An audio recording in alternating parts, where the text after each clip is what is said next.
Bom, primeiro eu quero, assim, agradecer de coração você ter aceitado esse convite, tá?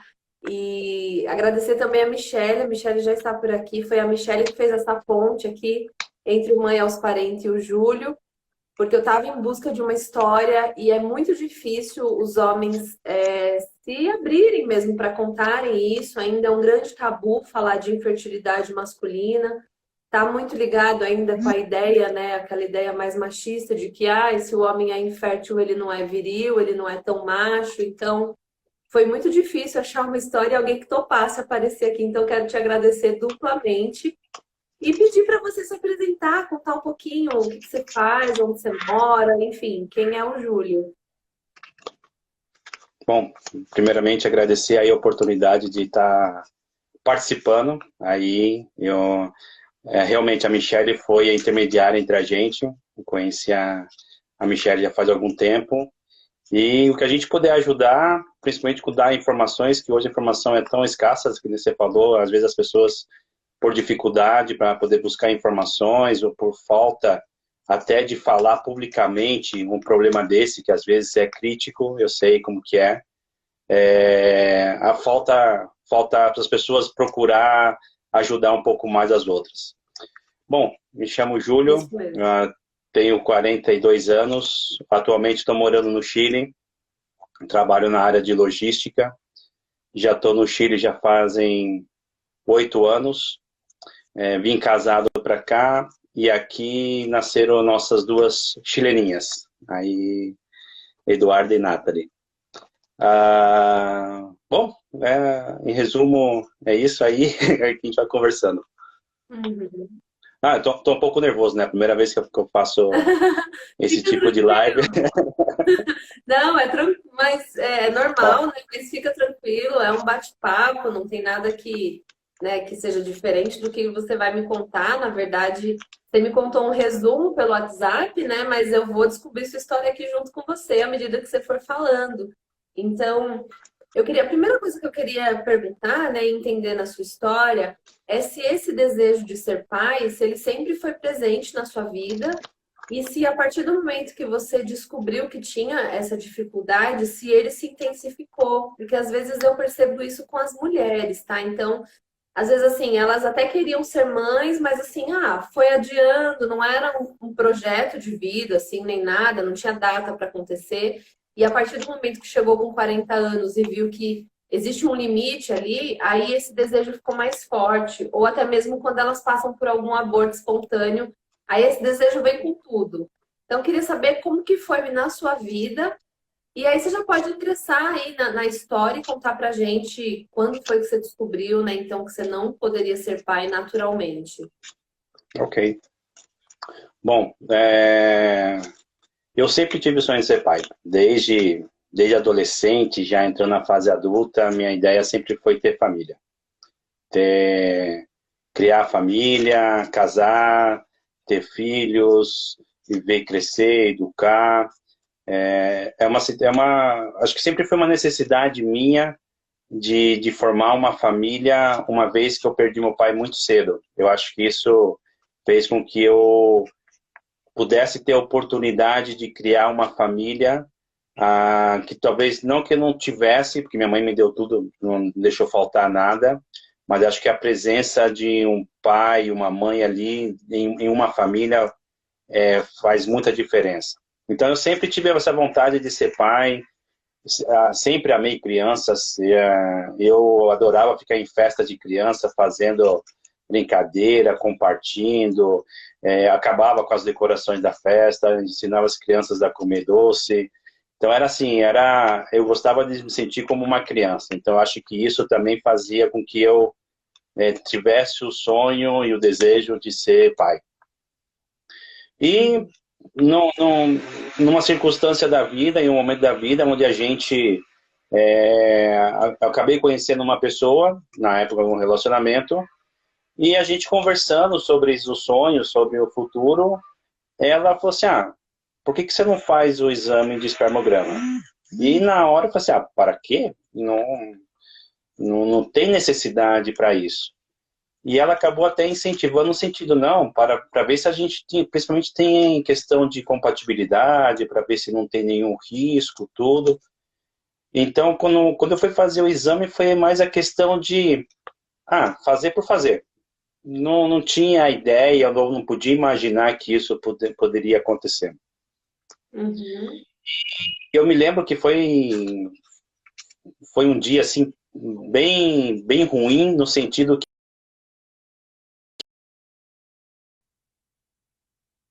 entrei no consultório do médico, o médico me entregou o exame e eu, quando abri o exame, eu falei assim, mas doutor, aqui está dizendo que eu tenho 0 espermatozoide, e o que isso quer dizer?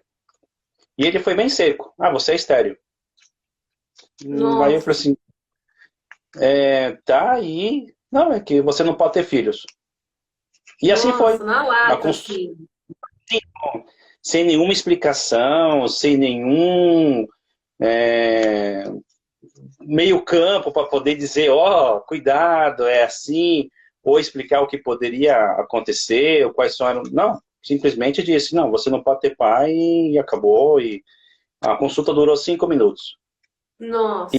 E aí eu lembro que foi uma situação que aí eu entrei praticamente em depressão, no sentido de eu não tinha mais, não digo sentido para viver, porque isso era uma coisa assim, eu acho que não cheguei nesse extremo, mas eu perdi o chão no sentido de daquele sonho de criar família, eu teria que mudar, mas naquela hora eu falei assim, eu perdi tudo. E aí eu lembro que foi uma situação um pouco complicada. Esse meu relacionamento acabou não dando certo, não por isso, mas não acabou dando certo. E eu lembro que a situação que eu vivi foi que eu queria me sentir um coitado. Eu queria que todos tivessem pena de mim, eu queria que todos ficassem ali me bajulando de certa maneira. Uhum. E uma vez uma amiga minha falou assim, Júlio, pai não é quem faz, é quem cria. Então você tem que buscar a alternativa de dar o seu amor para quem precisa. Seja seu, pode ser uma doação, pode ser uma inseminação, ou para quem realmente tem a você. Você tem sobrinhos, você tem primos, então é uma situação que você tem amor para dar. Então não desperdice esse amor. E aí foi onde eu coloquei um pouco o pé no chão e comecei a me tratar e ver um pouco a expectativa de outro lado. E né, eu lembro que Bonito nessa isso. época, Muito bonito confesso que isso, né? foi um banho de água fria assim, porque eu fui buscar tipo consolo, e levei um empurrão, tipo um É, pontapé. vem um Pô, chacoalhão, né? mexe, poxa, se é novo, tudo, não tem. E uma coisa que me preocupou muito foi a causa, porque o que eu tenho é a zoospermia não obstrutiva. Então, é a ausência de espermatozoide e, e não tem o problema de obstrução. Então, quando a gente foi verificar, pesquisar um pouco mais sobre esse assunto, uma das principais causas poderia ser hereditário. E eu lembro que nessa época, quando eu comentei isso com a minha mãe, porque eu precisava contar para alguém, eu precisava, principalmente porque eu mudei da água para o vinho. Eu já não podia ver mulher grávida, começava a chorar, não podia ver criança, abria mais em festa de aniversário. Então, eu me isolei do mundo no sentido de que, não, para que eu vou fazer esse tipo de coisa? Então, eu lembro que até minha mãe comentou que não, você não comenta isso com ninguém. Ninguém precisa ficar sabendo. Eu acho que até para querer me proteger, acho que instinto de mãe, de querer proteger o filho para não passar, talvez vergonha, talvez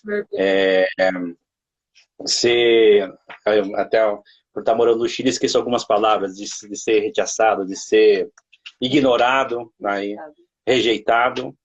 Então, ela falou assim, não tem que falar isso para ninguém. E eu até comentei, olha, tem que tomar cuidado porque é uma coisa genética, tem que ver se a minha irmã não tem problema, coisa desse tipo. E aí ficou. Não, minha mãe entrou assim num estado de nervosismo e eu acabei desconsiderando isso. Bom, depois disso, eu comecei a procurar muitos médicos. Falei assim, não, deve ter alguma coisa errada, tem que ter outra solução. Aí deixei passar alguns meses, procurei outros médicos. Ô, E todos os Júlio, médicos, sim, posso só te interromper um pouquinho? Nossa sim. conexão não tá tão boa, mas eu tô te ouvindo bem, espero que a galera também esteja.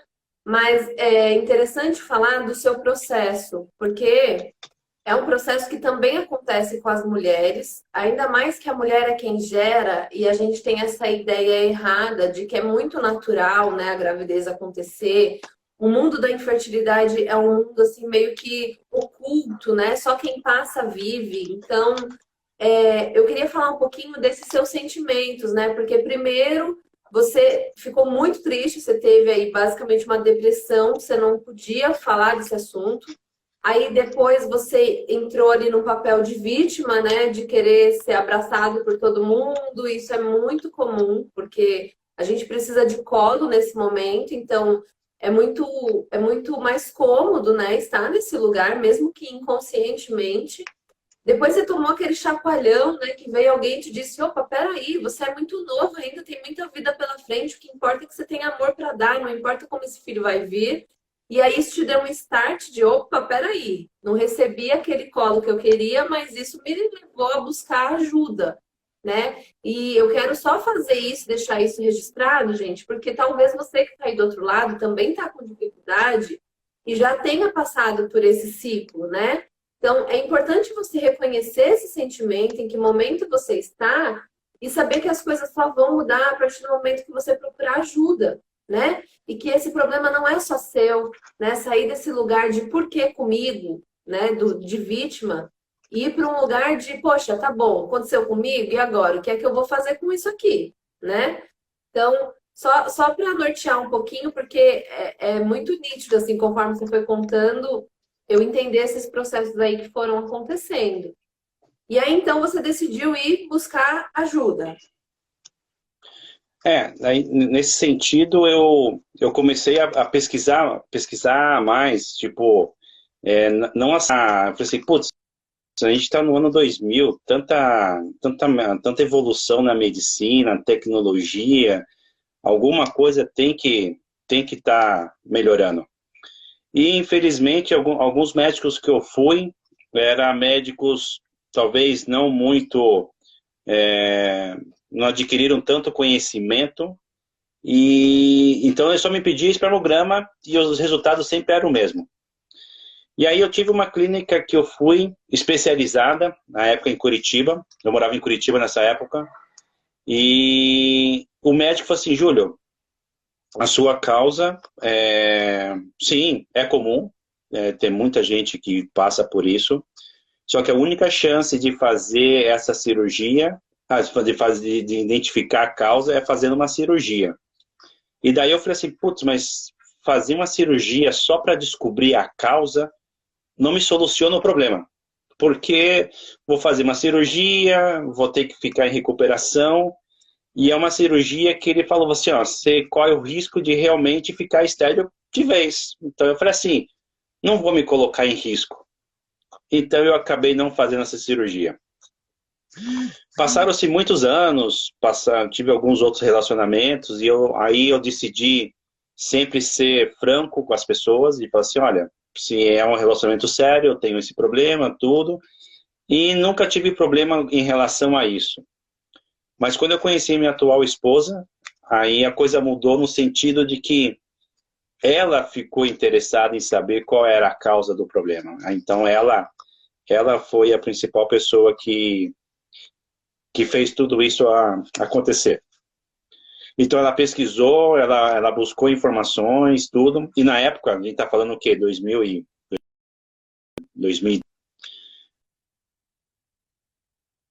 não tinha tanta internet, tanto acesso à internet como a gente tem hoje, e daí a gente procurou, já em São Paulo, uma questão, não um urologista, um especialista em homens, mas sim um especialista em planejamento familiar. E esse doutor, na época, ele pediu os exames, pediu alguns exames mais específicos. No caso, eu tenho até anotado aqui para não perder, que era justamente para saber qual era a causa do problema, sem necessidade de fazer uma cirurgia. Então, ele pediu um exame que se chama microdeleção do cromossomo Y. Tá. E esse exame ele indica, dentro do desenho da letra Y, em que setor ocorre o problema. E aí eles classificam de setores A, B e C. Assim que eu lembro mais ou menos, que já faz muito tempo, mas é justamente essa classificação. E com o resultado desse exame, ele falou assim, olha, você tinha 0% de possibilidade e agora você tem 30%. Você tem um pouco mais de 30%, porque das 3 pernas que tem a letra Y, a letra A, se tivesse um problema, era irreversível. A letra B também era irreversível, mas na letra C você ainda tem 50% de chance de encontrar um espermatozoide. Então, Olha só. Você saiu do 30. De 0 para 30. E se for bem, é de 0 para 15, porque ainda dos 30% era 50% de chance, né? Tá. Então, esse ele falou assim, exame, é um exame genético, é um exame de sangue? é um exame, exatamente, é um exame genético, ele faz o mapeio do DNA, e aí onde foi que identificou? Aparece o desenho do DNA certinho. E é um exame de sangue. Não. Como? Cariótipo? Não me é estranha a palavra, mas acho que sim. Acho que sim.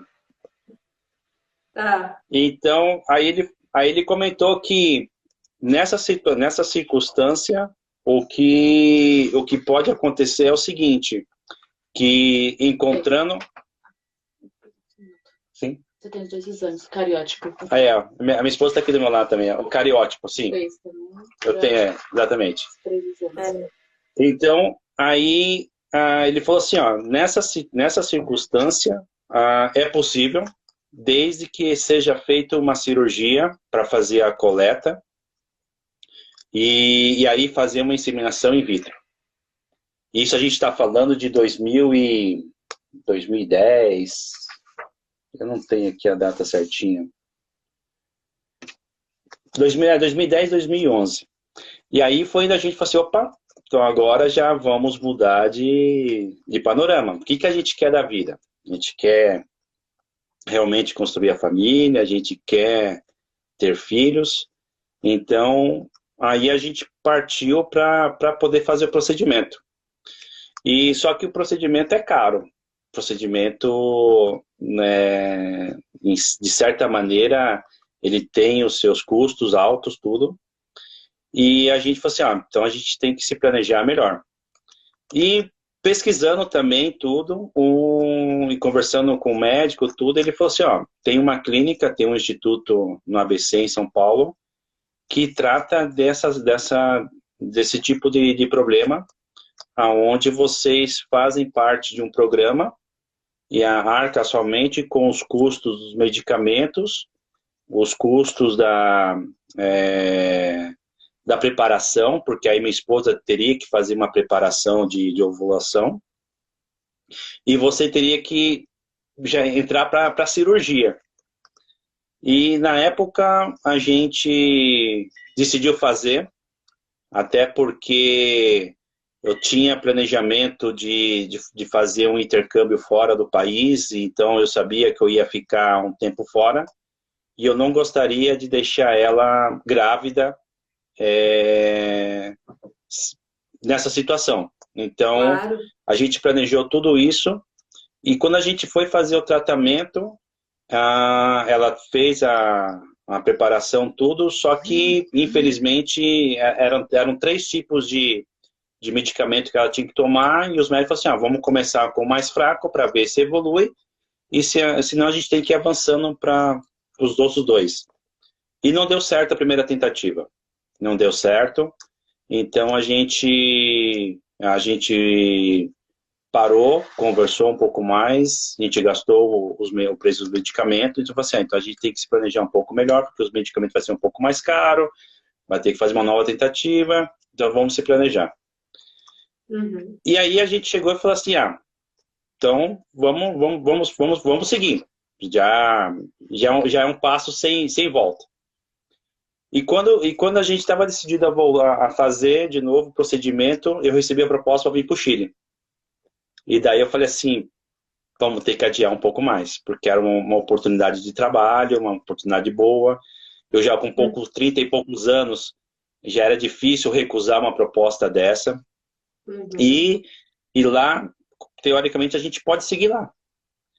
E quando a gente veio no Chile, nossa, uma das primeiras coisas que a gente pesquisou foi clínica de fertilização, vamos buscar informações, médico, tudo.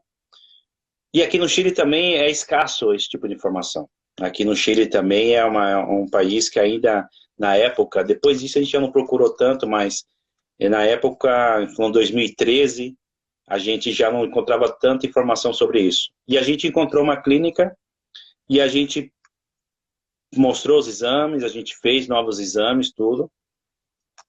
E aí um dos exames que foi feito, eu cheguei a fazer um exame de espermograma centrifugado, e aí encontrou um espermatozoide imóvel, mas mesmo assim era caso de cirurgia, não tinha mudado nada o procedimento.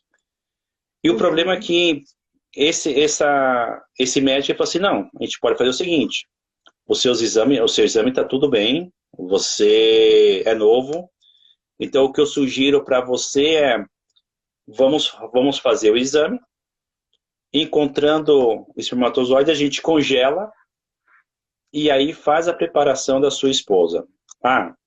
Eu não falei assim, posso ir agora para a sala de cirurgia, já ansioso, tudo, e foi uma coisa muito rápida. Só para a gente entender, quando você fala cirurgia, você está falando daquela cirurgia que tem que retirar o espermatozoide do testículo? Sim, é uma biópsia. Então, é muito dolorosa, no sentido de que realmente tem que fazer uma cirurgia, tirar um pedaço do testículo para poder fazer a coleta. Nossa. E essa clínica, e aí é uma coisa que a Michelle ficou muito indignada, se a Michelle estiver ainda vendo isso, é que o procedimento que esse médico fez, ele fez uma biópsia nos 2 testículos. E isso não se faz. Por quê? Porque pode criar fibras no testículo e aí realmente ficar estéril de vez. Então o procedimento é feito em um e feito depois no outro. E quando eu fiz essa cirurgia, eu não sabia, não tinha conhecimento. Ele acabou fazendo nos 2 e a minha recuperação foi muito dolorosa e não encontrou nenhum. Nossa. Então depois dessa cirurgia, que aconteceu, dos 15% voltou a 0. Nossa, Júlio. E aí a gente falou assim, a gente vai ter que se adaptar. A gente vai ter que conviver com isso e a gente aceitou que já poderíamos ter filho da maneira natural. E eu acho que o mais impactante para mim foi, eu sempre tive a imaginação de chegar em casa e ver um exame de gravidez em cima da cama, uma brincadeira de surpresa, de ver a minha esposa grávida, de acompanhar a gestação. Então tudo isso foi ficando mais distante, foi ficando de uma maneira fria. Mas aí eu acho que eu já estava conformado e já a depressão já não fazia mais parte da minha vida aí. Mas... Você abre mão, eu tô até emocionada aqui, porque é tão bonito ouvir você falar na verdade, você acaba abrindo mão daquilo que era o sonho idealizado, aceita a realidade e fala, peraí, é o que a gente tem, então vamos que vamos, né? Você não dá mais tempo de ficar chorando, né? Nem nada. Se É, tem uma ação, né? E aceitar a realidade, né? Você estava nesse processo. aí uma coisa que eu já estava com a minha esposa já há 4 anos casada, a gente já tinha muito bem definido o que a gente queria. A gente já estava morando fora do Brasil, então era uma questão de se dedicar ao trabalho, se dedicar ao profissional, alguma coisa. Então, quando aconteceu isso, a gente falou assim, infelizmente, não deu. A gente aceitou, a gente... aí, nesse sentido, a gente colocou uma pedra sobre o assunto. Só que aí foi uma coisa que eu aprendi e hoje eu tô já acostumado, já não tenho vergonha, já não tinha vergonha de falar. Então as pessoas falam assim, Júlio, você tem filhos, não tem filho? Não, não posso, eu sou estéril. Não, não posso porque eu fiz tratamento e não deu certo. Então nessas conversas que eu ia falando com uma pessoa ou com outra, e não de fazer de coitado no início, né? Tipo, eu sou estéril, começar a chorar. Muitas pessoas falam assim, Júlio, mas você já viu que não sei, na Argentina tem uma clínica especializada, no Barcelona eu tenho amigos que são conhecidos nisso. Então eu comecei a falar assim, opa, eu acho que quanto mais eu falar, mais chances de saber se tem alguma outra alternativa, alguma outra situação que possa reverter isso. Então, nessas conversas, inclusive no aniversário de um amigo nosso em comum, da Michele, alguém falou assim, não, mas a Michele trabalha com isso, com embriologia. E aí apresentaram a gente. Nossa, aí eu falo para a Michele até hoje, ela e o Juliano foram o nosso anjo da guarda, assim, o anjo que chegou para a gente. E ela sempre, né, na autoestima e sempre na vontade de querer ajudar as pessoas, chamou a gente para casa dela e começou a conversar e como se a gente fosse amigo há anos. E aí ela falou assim, Júlio, você tem que fazer assim, assim, assado, vai nessa clínica, fala com esse médico, fala, e eu te dou te dou apoio. E foi dito e feito. A gente viajou para São Paulo, a gente viajou para isso. A gente falou assim, não, a gente vai viajar para poder passar nessa clínica, conversar com esse médico e vamos tentar de novo. E aí foi onde a gente passou pela clínica tudo e falou assim, não, aí foi onde ele explicou bem a questão da minha cirurgia, explicou como devia ter sido feito, me indicou para um especialista, um urologista especialista em fertilização, especialista nessa biópsia, e foi caro, voltou a ser caro novamente, mas aí o dinheiro que a gente tinha aqui, o meu salário ajudou bastante, então é uma coisa também que a gente sabe que no Brasil, às vezes, as pessoas que têm uma dificuldade financeira, ou até mesmo porque o salário é pouco, é difícil, também é uma realidade. Então, graças a Deus, a decisão de ter vindo para o Chile também ajudou. Então, acho que uma coisa que a gente sempre criou é isso, nada acontece por acaso, sempre tem um porquê. Então, a gente sempre procura identificar que se essa decisão foi tomada, alguma coisa vem pela frente. E isso ajudou. Então, a gente foi para o Brasil, a gente se consultou, a gente fez novos exames, tudo. E no meu caso, o doutor falou assim, Júlio, você não precisa fazer mais nenhum exame. O seu problema é esse, a cirurgia, o procedimento é esse. O que a gente tem que fazer é o seguinte, vocês têm que dizer pra gente quando que vocês querem engravidar. Porque a sua esposa Renata tem que vir para cá, ficar um mês aqui fazendo acompanhamento.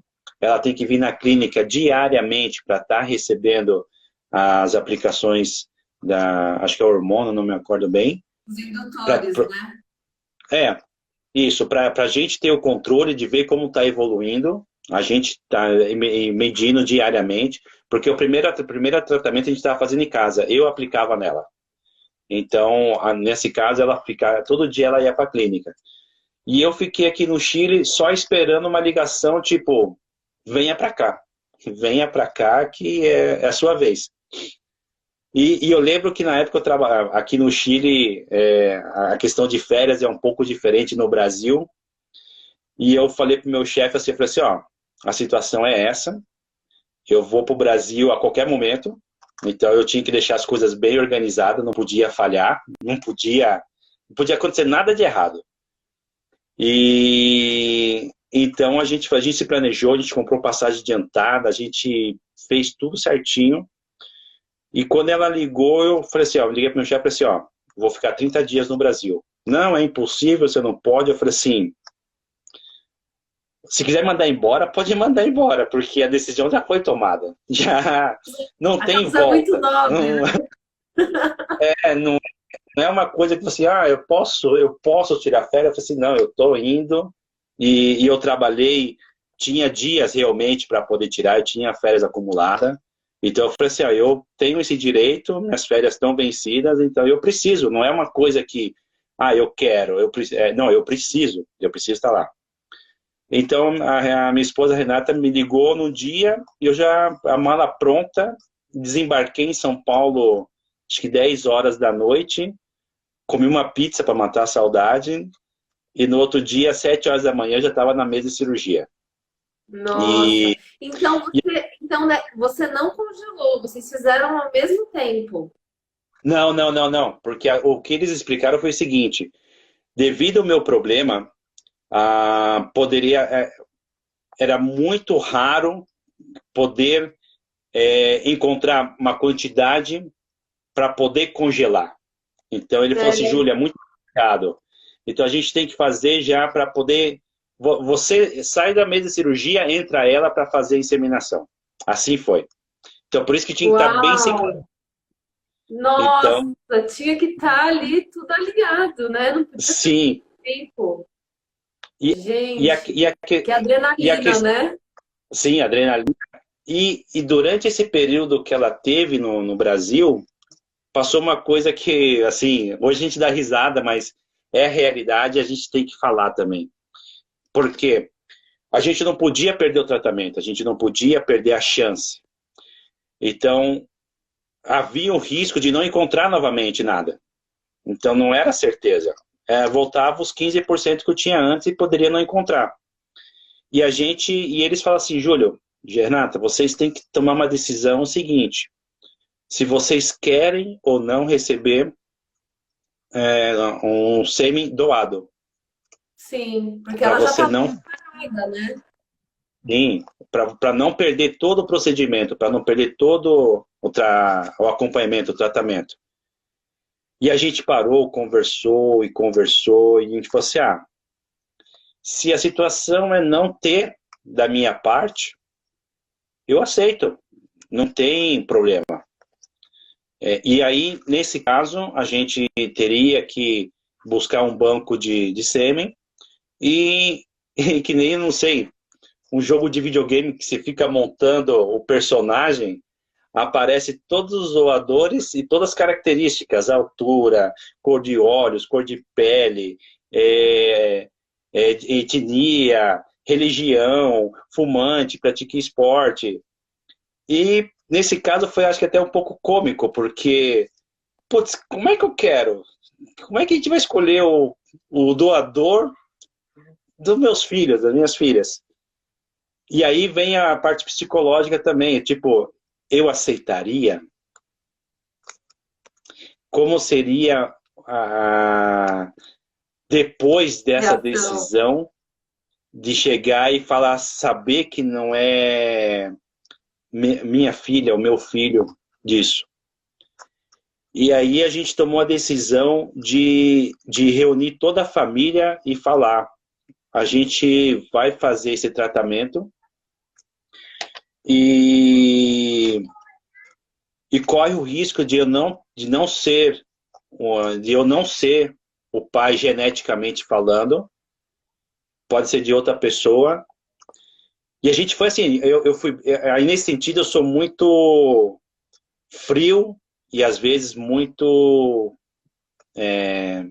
duro com as pessoas, nesse sentido de que eu não vou admitir nenhum tipo de brincadeira, nenhum tipo de comentário, nenhum tipo de olhar diferente se isso acontecer. Porque eu estou disposto a cortar relacionamento com quem for se isso acontecer. Seja pai, mãe, irmão, sobrinho, tio, quem seja, amigo. Eu falei assim, eu não vou admitir esse tipo de coisa. Então, a gente já tinha tomado a decisão, a gente quer. Então, a gente bateu no peito e falei assim, não, vamos, a gente vai enfrentar qualquer pessoa que ousar a criticar esse tipo de coisa. Porque eu acho que isso foi um dos maiores problemas, que era, no caso que eu falei, a rejeição de um pai, ou, por exemplo, um sogro, uma sogra, que tem uma filha, que imagina sua filha casando, construindo uma família, e tem um marido que não pode ter filho, e aí fala assim, nossa, por que você escolheu? É difícil isso.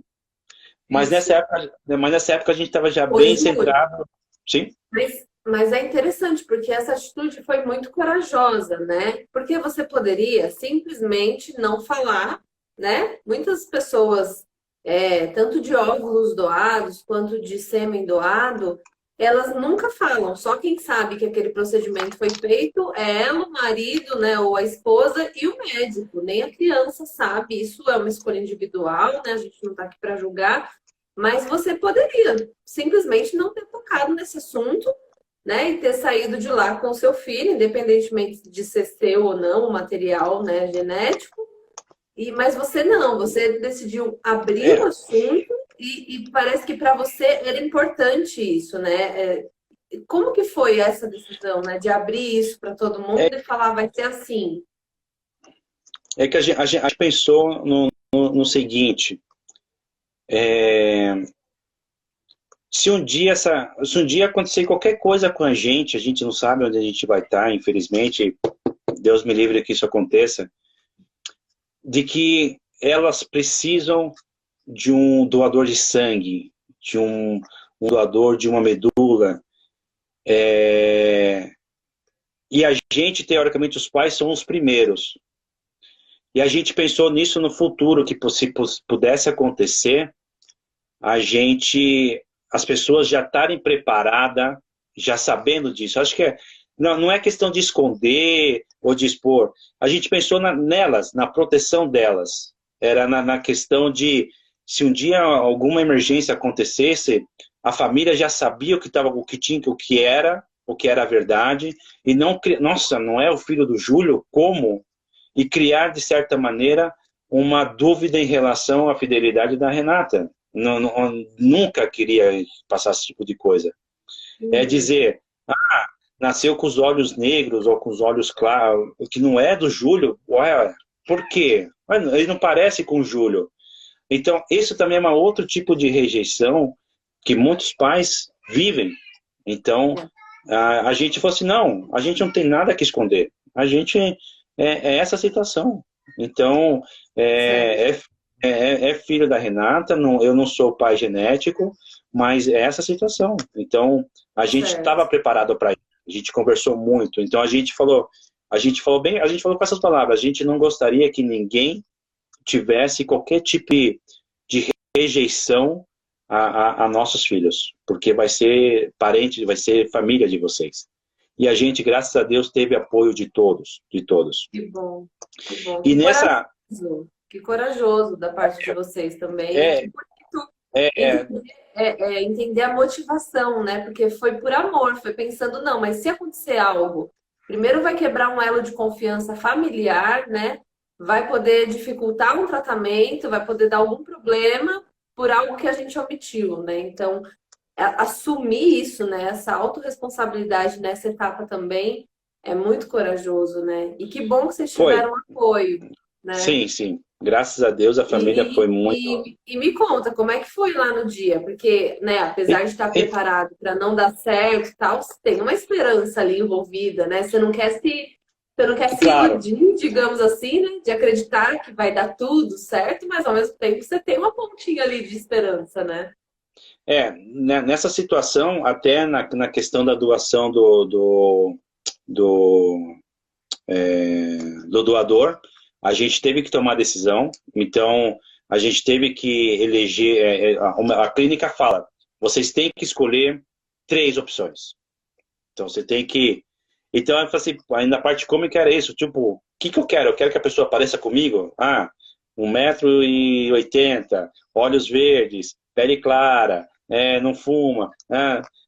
Mas aí a Renata falou assim, tá, mas eu tenho olhos castanhos, eu tenho 1,60 m, 1,65 m. Então, eu falei assim, tá, né? Então, não é só o meu lado, também ver esse outro lado também.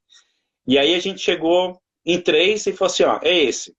E na questão do banco, é também aquela situação. Hoje você tem essa lista, amanhã você pode não ter mais, porque esse banco outras pessoas estão consultando. Então a opção são essas, ter os 3. E nesse dia, no dia anterior da cirurgia, alguém tinha que buscar... Não, alguém tinha que ser avisado, porque eu ia passar por cirurgia, a Renata depois ia entrar na sala de cirurgia, então a gente tinha que estar acompanhado de algum familiar ou amigo, que se no meu caso não desse certo, ele teria que cruzar São Paulo e ir lá no banco e tirar e trazer para a clínica. E nesse caso foi meu irmão e minha cunhada que estavam aí também, que nos deu apoio desde o início, cuidaram da gente aí e estava preparado, estava ali já, estava acho que mais ansioso do que a gente. Aí quando eu entrei na sala de cirurgia, eu não vi nada. Eu apaguei de uma maneira que não vi, não lembro nem da sala de cirurgia. Mas a Renata lembra bem porque na hora que terminou a cirurgia, o médico falou assim, a gente encontrou sêmios. A gente encontrou e vamos seguir com o dele e não precisa de doador. Nossa. E daí também, sim. E daí também eles falam assim, ó, vamos classificar dessa maneira. Acho que foram encontrados 17 sêmios solamente. Então, falei assim, não, dá para trabalhar. E aí Renata disse que já entrou confiante. Aí ela entrou confiante, ela sem pensamento positivo, eu dormindo, não via nada. E quando ela saiu da sala, eu não sabia o que estava acontecendo. E ela ainda anestesiada, porque ela não estava dormindo. Ela anestesiada, ela falava, você vai ser pai, deu certo essa cirurgia, você vai ser pai. Ela não lembra, mas ela falava, repetia. E eu acordando, e eu processando. Aí o médico veio e falou assim, olha, um sucesso, deu tudo certo com o procedimento de vocês. Agora, a Renata vai ter que voltar em 2 dias para poder fazer a inseminação. A gente vai ver como vai evoluir. E, Júlio, você tem a vida normal. E a minha preocupação, qual era? Até um parênteses, voltando um pouco no passado. A primeira cirurgia foi muito dolorosa. Eu fiquei, acho que quase 10 dias afastado. Eu não podia caminhar, eu não podia sentar. Eu tive um pouco de hemorragia. Foi uma cirurgia muito dolorosa, muito dolorosa. E quando a gente tomou a decisão de fazer a cirurgia, eu tive que pensar realmente se eu queria passar ou não passar por toda essa dor novamente. E também foi um outro psicológico também, que eu falei assim, olha, passado 10 dias, a gente está recuperado de novo. Mas foi a questão de realmente, se tivesse outra chance, eu faria outra cirurgia de novo, sem dúvida nenhuma. E essa foi uma das preocupações que era a minha recuperação. Sim? Sim. Então, aí, essa foi uma preocupação que eu tive. E o médico falou assim, Júlio, 2 dias de... é, 2 dias de repouso absoluto. Então, eu fui para casa do meu irmão, fiquei lá os 2 dias, e eu não senti dor. Senti incômodo, mas eu não senti dor. E eu falei assim, nossa, nem se compara. A sensação de ter passado por isso e sem sentir a dor e ver que deu certo, valeu a pena. E aí era 2 dias que depois que a Renata teria que... A gente tinha que fazer o acompanhamento, então a gente tinha que ligar para a clínica e perguntar, nossa, e aí? Multiplicou? Ah, sim, multiplicou. Eram dois... não, aí foram dos 17, acho que foram 10 que foram feitas a inseminação in vitro. Depois, no outro dia, não, a gente está com 8, e estamos com 6, e no terceiro dia, não, a gente tem 4, a gente vai fazer transferência de 2, e a gente tinha tomado a decisão de congelar os outros 2. E daí ficou naquela, fez a transferência, a Renata também ficou acho que uns 2 dias também de repouso para poder o corpo aceitar. Uhum. E daí o médico falou assim, ó, vida normal, sem esforço, sem nada, e vamos fazendo acompanhamento. Daqui 12 dias vocês voltam, né? Pronto, já estávamos grávidos. Mas aí a gente falou assim, putz, a gente tinha algumas tias, alguns familiares já de idade para visitar em Minas Gerais. E a gente acabou viajando para lá. E na ansiedade de contar ou não contar, de segurar essa alegria que a gente estava sentindo, porque eram poucas pessoas que sabiam, era mais os familiares, mais os mais próximos, os irmãos, os pais.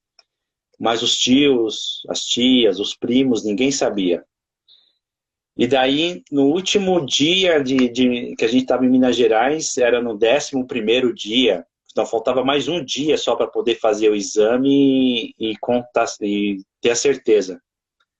Aí a gente lembra assim que a gente tava com a minha prima, ela falou assim, não dá para esperar não, eu estou ansiosa, tem que fazer o exame de farmácia hoje. Não sei o quê. Aí a Renata, não sei. Aí a gente tava com aquela sensação, putz, fazer exame antes, é como gritar gol antes do gol. Não sei se dá sorte, se dá... faz... Aí a gente foi na farmácia, comprou o exame e saiu as 2 marquinhas, fraquinha, a gente ficou naquela dúvida, não queria comemorar, não queria... Aí minha prima, agora não, agora tem que fazer exame de sangue. Eu falei assim, mas não adianta, a gente vai embora amanhã cedo, não dá tempo. Dá tempo sim, tem exames que entregam no mesmo dia, não sei o quê. E a cidade que a gente... Então não tem as clínicas grandes, que não tem nas grandes cidades. E a gente foi não, exame só... O resultado só em 24 horas. 24 horas, já estou em São Paulo, vou na clínica e faço exame lá e... né? Não, então não dá, não vale a pena. Não, tem uma outra clínica aqui perto, vamos lá.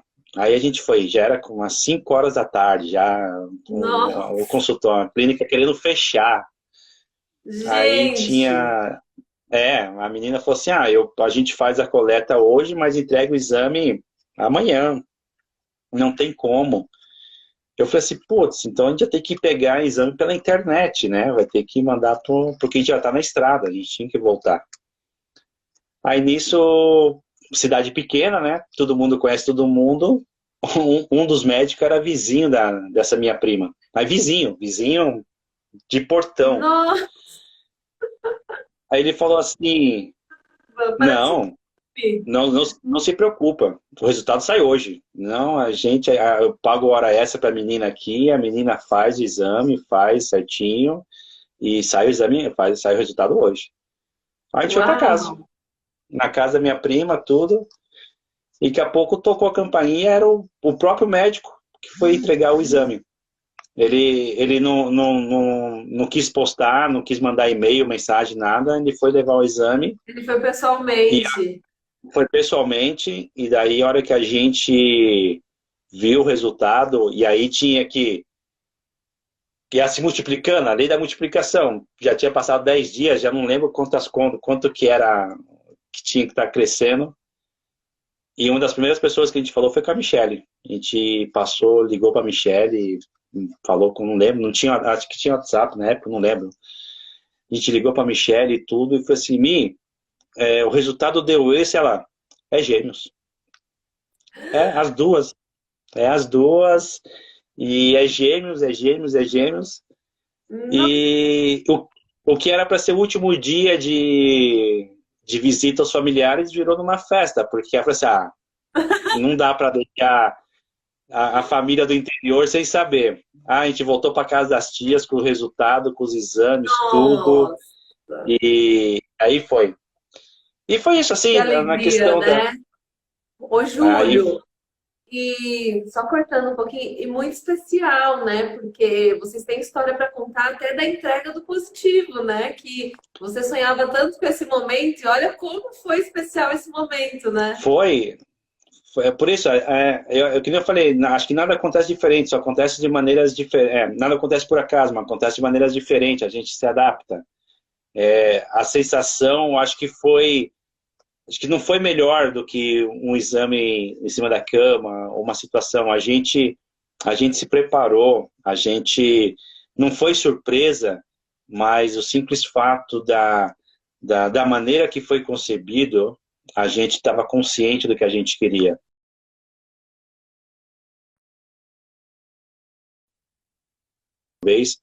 Que às vezes uma gravidez indesejada também afeta muitos casais. E independente da situação, a nossa foi desejada. Então a gente estava ali se preparado. Então talvez, se fosse numa outra situação, talvez a alegria não seria... Poderia até ser maior, mas não seria igual foi essa. Essa foi única. Então, eu acho que essa sensação é o que ficou. E Que legal. eu podia curtir a gravidez normal. Demais, demais, que história. E aí, então, daí pra frente foi só acompanhar e comemorar, né? Como que foi? Tinha É, ainda um medo de, ai meu Deus, mas pode não evoluir? Fica é, um receio sempre. a gente, a gente tinha que cumprir os 30 dias no Brasil para poder fazer o exame de alta, né? Da alta da clínica. Graças a Deus deu tudo certo. A gente voltou para o Chile já com todo o procedimento, tudo certo. E aqui a gente, até para quem viaja muito de avião, não é o meu caso, mas a gente que sempre tem que viajar, putz, qualquer turbulência era, eu falei assim, não, por favor, qualquer tipo de sensação de susto, qualquer coisa era na estrada viajando, era ali, se desse 40 por hora, protegida, se eu pudesse ter colocado a Renata num globo ali de proteger, eu tinha feito isso. Mas aqui no Chile a gente acabou, quando a gente chegou aqui no Chile, a Renata já tinha que fazer o acompanhamento, né, o pré-natal dela, e acho que tanta coincidência que as coisas acontecem na nossa vida que a gente já adotou isso como estilo de vida. A gente tinha uma consulta com uma médica e não sei o que aconteceu com a médica, cancelou o horário, não sei o que aconteceu. A minha esposa foi e marcou com outro médico. E por coincidência, esse médico conhecia o doutor que fez o procedimento nosso no Brasil. E aí foi aonde ele falou assim, vocês consultaram com esse médico? Putz, eu conheço, é meu amigo, eu conheço ele. Eu vou terminar a consulta aqui, eu vou ligar para ele para conhecer bem o que vocês estão fazendo. E foi Uau! assim, ele cuidou da Renata, ele com o médico do Brasil também, fazendo muita consulta, a gente dando notícia também, porque a própria clínica ligava para a gente para saber como é que a gente estava, como é que estava a Renata, a gente mandava os exames para ela, mandava o resultado das meninas, né, para eles. E, e nessa época, acho que já no quarto mês de gestação, a minha mãe teve um AVC. E o primeiro AVC que ela teve. E a gente falou assim, nossa, a gente, pontos que quem mora longe sabe como que é ter pais, principalmente, longe e não estar perto numa emergência. E na época, minha irmã falou assim, Júlio, a mãe está nessa situação, a mãe está triste, a mãe não reconhece ninguém, tudo. Eu preciso que você venha para cá. Eu falei assim, tô indo. Não, não tem o que fazer. Peguei as coisas, falei com a Renata, tudo, falei assim, vamos pro Brasil agora, a mãe tá mal e a gente tem que estar lá. E a Renata tinha um médico para voltar, quando a gente voltasse porque a gente ia passar um final de semana no Brasil, então quando voltasse ela tinha consulta médica, acho que do quarto mês. E a gente falou assim, não, vamos fazer o seguinte, vamos adiantar o exame, já para poder levar a ultrassonografia, as fotos, o som e passar para ela, talvez isso ajude tudo. E nesse dia foi um baque. Foi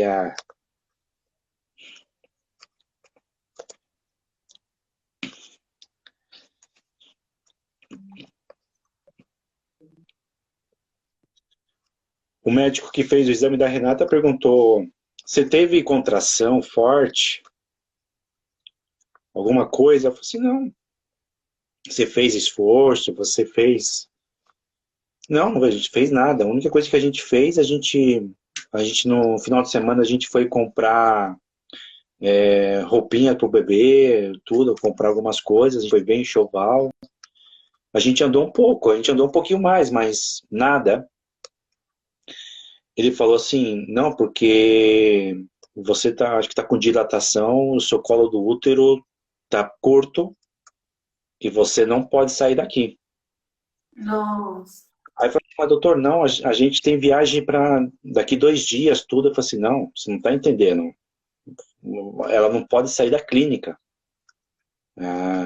Ela pode ter um aborto a qualquer momento. E aí foi um banho de água fria. A gente falou assim, não, pera, como? Ele falou assim, não, quem que é o seu médico? Vou ligar para ele agora, já para ele já abrir uma internação para você aqui, porque você não pode voltar para casa. E aí Nossa. foi um desespero. Nossa. Desespero, porque quando o doutor fez o exame nela, tudo, e 23 semanas ela estava. Não, 23 semanas. Ele falou assim, as meninas podem nascer a qualquer momento. E, infelizmente, se nascer agora, pode não sobreviver. Aí foi complicado. Aí foi uma situação péssima. E a Renata ficou no hospital, já não voltou para casa, já começou a fazer todos os exames, todo o acompanhamento. Eu vim para casa para poder chorar. Nossa. E aí nessas horas que a gente também dá valor aos amigos que a gente tem fora de casa. Porque foram os amigos que vieram, deram um abraço, ligaram, tudo, e fazendo oração. E fez com que desse força nesse momento, porque eu tinha que estar do lado dela. E daí, ela ficou em preparação, acho que uma semana. Uma semana? Não, acho que foi 2 dias. E ela teve que fazer uma seclagem, teve que fechar o colo do útero. E aí era o risco porque, como estava tão curto e a membrana Muito fina. muito fina, poderia ter o risco de, na cirurgia, estourar a bolsa. Sim. E daí, porque aí foi que a gente falou assim, doutor, a gente precisa ser o mais sincero possível. Quais são os riscos? Ele falou assim, os riscos são esse. Vocês têm que estar preparados. E na época eu lembro que eu pesquisei a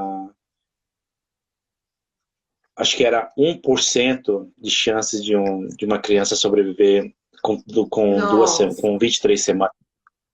E ainda Então a eram gente, gêmeas, né? sim.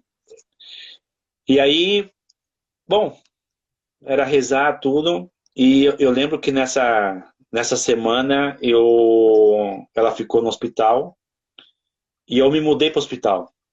E eu falei assim, não, daqui eu não saio. Daqui eu vou ficar com ela aqui todos os dias. E aí a clínica, não, não pode ficar aqui porque você vai, senão a gente vai ter que cobrar a estadia sua. Eu falei assim, ó, pode cobrar. Você cobra tudo, mas eu durmo aqui no sofá, fico com ela, não vou sair do lado dela. Então eu levantava de manhã, ia para o trabalho e voltava à tarde, ligava para ela.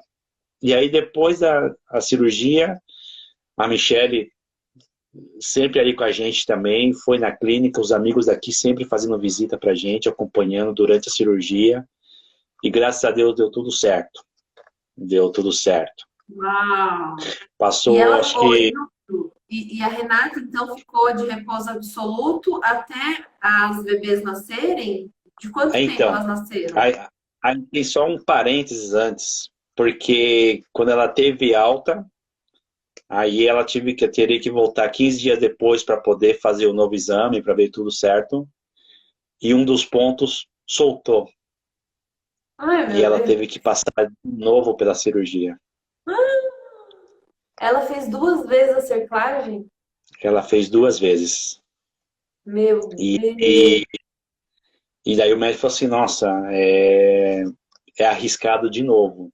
E aí vem todo o desespero de novo.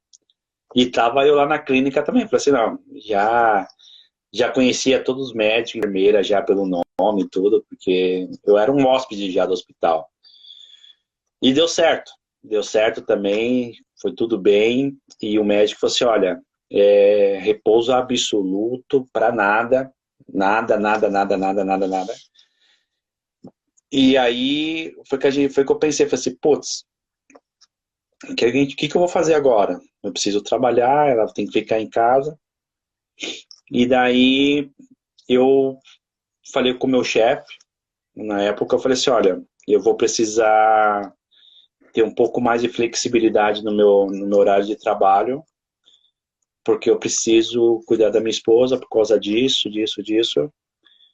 E eu falei assim, eu preciso pelo menos de 2 horas de almoço, eu entro 1 hora mais cedo, 2 horas mais cedo, porque é um horário que ela vai estar dormindo, eu faço tudo o que tiver que fazer, eu faço minhas 2 horas de almoço, volto, depois eu saio mais tarde.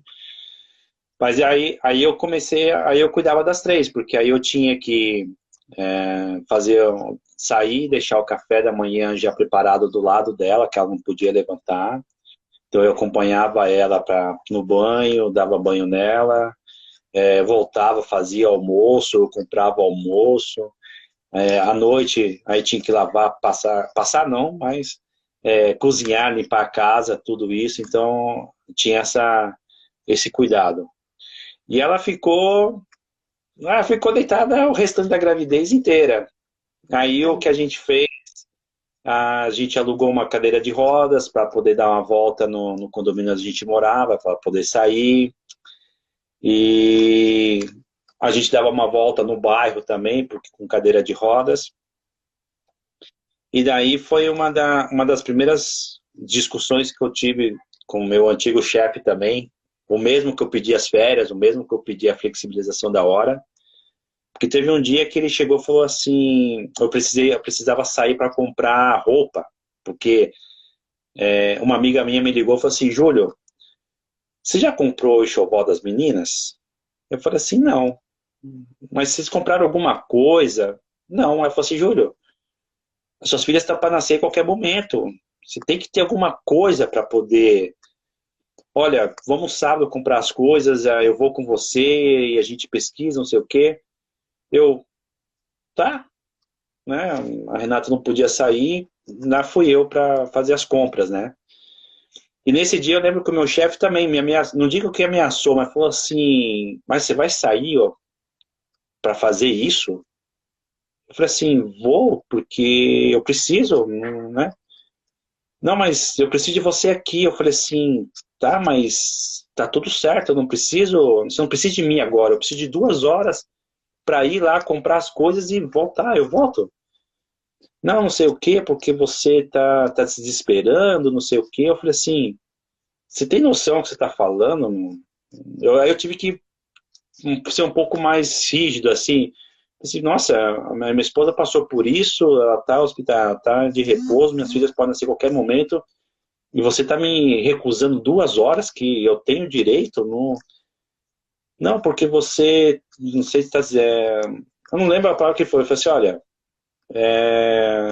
faça o que você quiser, eu não vou, na situação que eu estou hoje, com a cabeça que eu estou, a minha preocupação é só minha família, então eu voltei a colocar de novo meu cargo à disposição. Falei assim, olha, se você achar que não pode mais, faça o que quiser, mas eu estou saindo. E daqui 2 horas eu volto.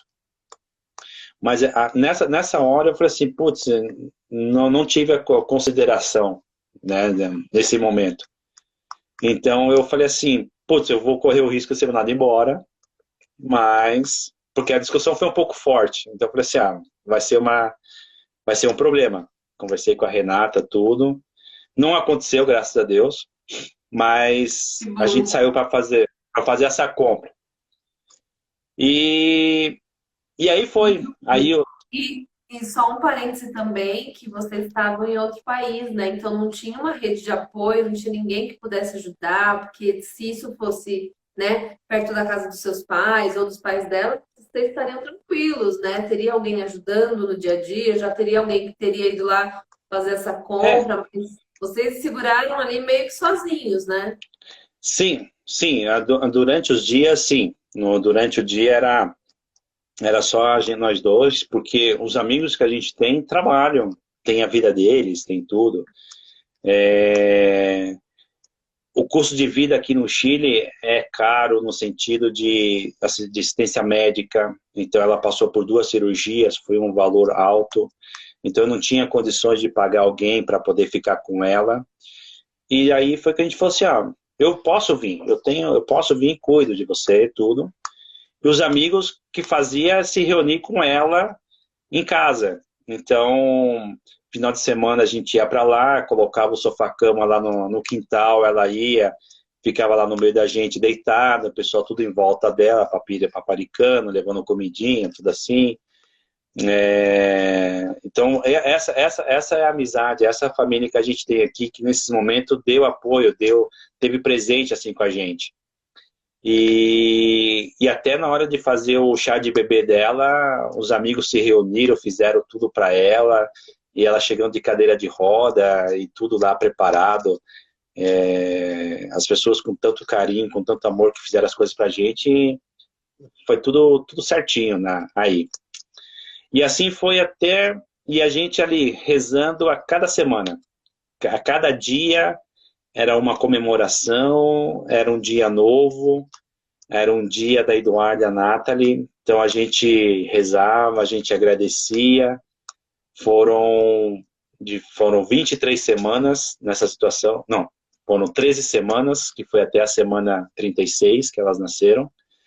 Ali, Uau! agradecendo a cada dia, agradecendo a cada consulta, agradecendo a força de vontade delas também, de permanecer quietinhas ali dentro da barriga. Eu falo isso, elas não poderiam ter uma mãe melhor, porque o cuidado que a Renata teve, o cuidado, o compromisso, a responsabilidade de ficar ali em repouso, tudo para cuidar das meninas, não é qualquer pessoa que faz, e às vezes não é qualquer mãe se não está preparada para fazer isso. E ela ali se mostrou ser uma verdadeira mãe já desde o início. Então, ela foi firme em todas as consultas, as meninas crescendo, as meninas se mexendo, os médicos falaram assim, nossa, continua, mais uma semana, A gente estava fazendo um controle já cada 15 dias e tudo bem com elas, estão crescendo, tudo. E aí, quando chegou na semana 37, a Nathalie resolveu parar de crescer. Ela falou assim, já cansei de ficar aqui dentro, quero sair. E daí o médico falou assim, olha, a Nathalie no último controle não cresceu e a gente vai ter que ficar controlando, senão a gente vai ter que já preparar a cesárea. E daí a gente falou assim, como? Já? Você já? Agora elas já estão com a corticóide já tomado, com o pulmão já desenvolvido, já está na hora. A hora que elas estão prontas para nascer. E aí, uma semana depois, o médico falou assim, ó, realmente ela não está crescendo mais, a gente vai ter que fazer a cirurgia. E falou assim, quando vocês querem? Na sexta ou na segunda-feira? Aí, até brinco, falei assim, não, eu como trabalho em logística, o último dia do mês eu não posso estar trabalhando no aniversário das minhas filhas, então pro início do próximo mês para mim é melhor. Então ele falou assim, não, deixa para segunda, aí dá tempo para minha sogra também chegar de viagem, a ficar junto da Renata nessa hora. E aí no dia do nascimento delas, a gente foi para a clínica, a minha sogra chegou, aí nesse caso a gente aproveitou também o final de semana para fazer uma foto de família grávida, então a gente foi para um parque que tem aqui, a gente tirou fotos, que até então a Renata nunca não tinha saído de casa para fazer nada, e caminhando, aí tudo, aproveitando o dia, e aí numa segunda-feira elas foram para passar a cirurgia, eu estava junto com elas, a Eduarda nasceu primeiro, aí e a Nathalie nasceu depois. E daí, só que elas nasceram com um baixo peso. Elas nasceram com menos de 2 quilos. E aí, por procedimento, elas têm que ficar no neonatal. E aí foi outro desafio, porque, nossa, não posso segurar, não posso, né? E, bom, a Eduarda nasceu com 2 quilos exatos e a Nathalie nasceu com 1,8 kg. A Nathalie foi que, como não estava ganhando peso na barriga, foi que ela estava mais magrinha. E aí elas ficaram, a Eduarda ficou 4 dias, a Nathalie ficou 2 semanas e eu fiquei os 10 dias com elas no hospital. A Renata ficou 4 dias também aí se recuperando. E a sensação ruim, qual era? De voltar para casa sem elas, né? A Renata teve alta em 2 dias. Então a gente voltou sem as duas. Então no outro dia a Renata ia cedo para a clínica. Aí um dos amigos nossos, o Daniel, também levava ela de manhã, aí à tarde eu ia para lá, aí eu já ficava também com elas, aí eu ficava até as 10 horas da noite. Aí só minha sogra tinha autorização para entrar, depois uma amiga nossa também conseguiu entrar também aí para poder fazer companhia, para poder ajudar. A Nathalie ainda continuava na clínica, então a Renata ia para lá, tirava leite para dar uma mamadeira para elas. E depois de 2 semanas a Nathalie também saiu. Aí saiu com sã, aí gordinha, tudo, ganhou peso. E isso. E aí foi... Nossa, que história linda e quantos desafios, né? Quando você achava que ia respirar aliviado, vinha mais um desafio, né? Mas acho que isso que torna a sua história tão especial e eu quero agradecer por você ter compartilhado com a gente, tá? Então, tenho certeza que vai ser útil, nem que seja para uma pessoa, mas vai ser útil porque acho que a vida é feita disso, né? De desafios, de persistência, de você saber o que você realmente quer e correr atrás, né? Nem sempre vai ser do jeito que você sonhou, mas vai ser do jeito que tem que ser. Então, a história de vocês é muito isso, né? Elas estão por aí, podem aparecer se quiserem. Aqui, ó. Ai, que lindas! Olha lá. Oiê! Pronto, vai. Deixa eu tirar o Oi, fone aqui. tudo bem? Oi, A Nath, tá Tudo bem? sim, Você é a Pergunta, tá Nathalie ou tudo a bem? Eduarda? Como... obrigada. Você é a Nath ou é a Duda? Dura, soy Dura. Es porque yo soy la más pequeña y Nati la más grande, yo soy la más mayor. Es porque yo nací, me tienen primero y soy la más mayor. Nati Eu sou a maior? siempre me escuda y me ayuda.